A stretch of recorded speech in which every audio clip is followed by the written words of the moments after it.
আসসালামু আলাইকুম ভিউয়ার্স, আপনারা জানেন রিসেন্টলি আমি আমার বাইকটি পুনরায় সেট আপ করেছি প্লাস্টিক বডি কিট দ্বারা।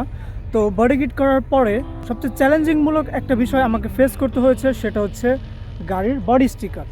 আমি ইউটিউবে ঘাটাঘাটি করে অনেক দেখার ট্রাই করলাম যে বডি স্টিকার মূলত কীভাবে করতে হয়, মানে অ্যাকচুয়ালি জিক্সারের অরিজিনাল যে স্টিকারটা সেটা কীভাবে করতে হয়, বাট এই রিলেটেড ভিডিও আসলে আমি ইউটিউবে পাইনি বললেই চলে। তো যার কারণে এই বিষয়টা নিয়ে আমাকে প্রচুর প্যারা খেতে হয়েছে।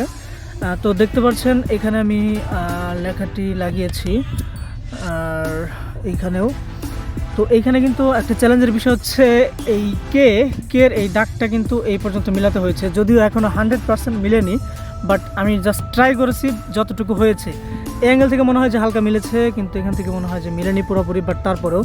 আর এইখানে কিন্তু প্রচুর বাবলসের দেখা পাবেন লাগানোর পরপর, যার কারণে কিন্তু এটা আসলে আমাকে খুবই চ্যালেঞ্জ স্বরূপ মনে হয়েছে।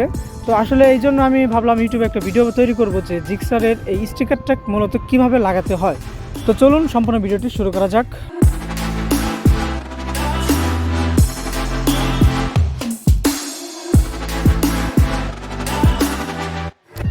তো স্টিকারটি লাগানোর জন্য প্রথমেই আমার ট্যাঙ্কে যে পুরাতন স্টিকারটি রয়েছে সেটাকে আমি উঠিয়ে নিব, যাতে দুইটা স্টিকারের একটি সমন্বয় কালার থাকে। তো আপনারা দেখতে পাচ্ছেন আমি এখানে মেজারমেন্ট করে নিচ্ছি যে দুইটা স্টিকার কীভাবে লেখা থাকবে। আমাকে কিন্তু এই জিনিসটা খেয়াল রাখতে হবে যে দুইটা স্টিকার লাগানোর পর লেখাটা যেন সোজা থাকে, এই জিনিসটা কিন্তু অবশ্যই মাথায় রাখতে হবে।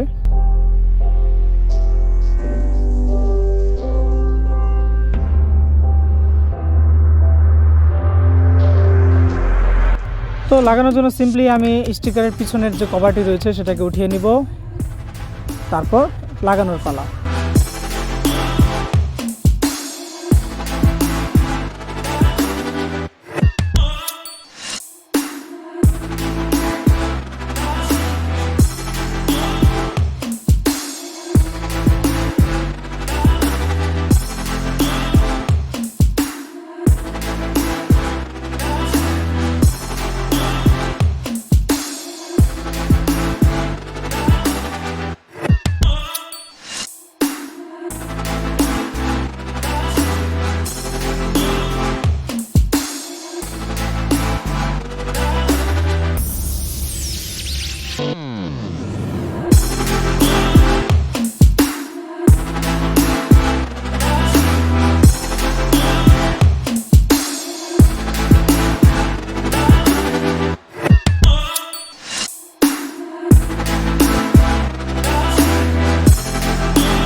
স্টিকার লাগানোর শেষে উপরের যে একটি পাতলা আবরণের কাগজ থাকে এটাকে সুন্দরভাবে ধীরে ধীরে তুলে নিতে হবে।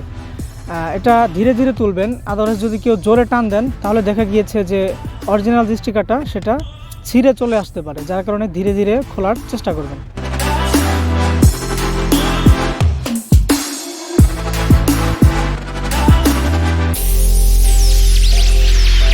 এবং খোলার পর দেখতে পাচ্ছেন এখানে কিন্তু প্রচুর বাবলস রয়েছে, মানে বেলুন আর কি, হাওয়া ঢুকেছে ভিতরে। তো এইগুলো ছোট্ট একটা পিনের দ্বারা ছোট ছোট করে একটা ছিদ্র করে এইভাবে হাওয়াগুলো বের করে নেবেন, এবং ছিদ্র করার ফলে কিন্তু হাওয়াগুলো অটোমেটিক বেরিয়ে যাবে এবং ভিতরের আঠাটা বডির সাথে লেগে যাবে এবং স্টিকারটা বডির সাথে সুন্দরভাবে বসে যাবে। তো ফাইনালি আমারটা লাগানো শেষ। এখন দেখতে পাচ্ছেন, যদি এটা কালোর ভিতরে কালো খুব একটা বোঝা যায় না, বাট দেখতে পাচ্ছেন এটা কিন্তু এখন অনেকটা সুন্দর লাগছে এবং এইটার কালার কিন্তু একটু ফ্যাকাশে হয়ে গিয়েছে, আর এটা কিন্তু ডিপ ব্ল্যাক, যার কারণে দুইটা কিন্তু কালার অ্যাডজাস্ট হয় না, মানে বোঝা যায়, বাট স্টিকারটা লাগানোর পর অনেকটাই কম বোঝা যায় বা চোখে কম লাগে যে দুইটা এটা নতুন বা এটা পুরান, এরকম মানে বোঝা যায় না খুব একটা। স্টিকার লাগানোর ফলে এখন একটা অ্যাডজাস্টমেন্ট এসে পড়েছে।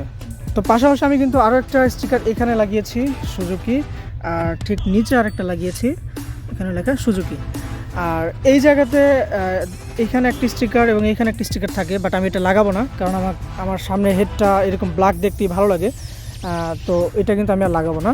আর অপর সাইডে দেখতে পাচ্ছেন এই পাশে কিন্তু সুন্দরভাবে লাগিয়ে নিয়েছি। স্টিকারগুলো। আজকের মতো এই পর্যন্তই। যদিও ভিডিওটা মানে খুবই সিম্পল একটা বিষয়, বাট আমি যেহেতু ইউটিউবে পাইনি, যার কারণে একটি ভিডিও আপলোড করে রাখলাম, যদি কারো কখনো উপকারে লাগে আর কি। তো যাই হোক, দেখা হবে নেক্সট কোনো ভিডিওতে। ততদিন পর্যন্ত ভালো থাকবেন, সুস্থ থাকবেন। আসসালামু আলাইকুম।